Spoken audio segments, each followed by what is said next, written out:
તો સવારમાં જાગીને સીધા ક્યાં રવિવારીમાં નાવાનું બાકી છે પણ મારી ખરીદી ચાલુ થઈ ગઈ. બોલો લ્યો.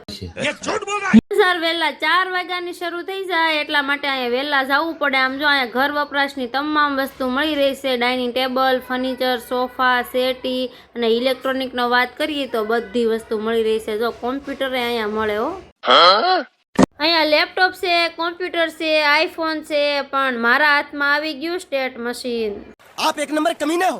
અરે એવું કાંઈ લેવાનું નથી, પણ આમ જો અહીંયા કપડા તો 10, 20, 30, 50 રૂપિયામાં ટી શર્ટ. આખી બજારમાં આટા માર્યા પણ મને કાંઈ ગમ્યું નહીં. આ જો કેવો પ્યારો પ્યારો ક્યુટ ક્યુટ ડોગી ગમી ગયો. બોલો શાબાશ. ખરીદી પૂરી કરીને ઘરે પગ્યા. જીયાસ કે તું હું લાવી મારા માટે? જીયાસ માટે તો હું લાટ લાવી, પણ મારા હાટું હું લાવી તમને બતાવું. સ્ક્રબ, ફેસ વોશ, બ્લૂટૂથ અને ચપ્પલ તો એકના હાટાના 5-5 જોડી લઈ લીધા. મને એમ થતું હતું પછી અહીંયા મને કોણ લાવશે પાછું. જીયાસ માટે બુક, પેન્સિલ, ચોપડા આવી ગયા છે. અને તમે ખરીદી કરવા જાઓ તો મારી જેમ જાગીને ભાગો કે નાવા ધોવા રહ્યો. મોર વિડીયો જોવા માટે લાઈક છે, સબસ્ક્રાઈબ.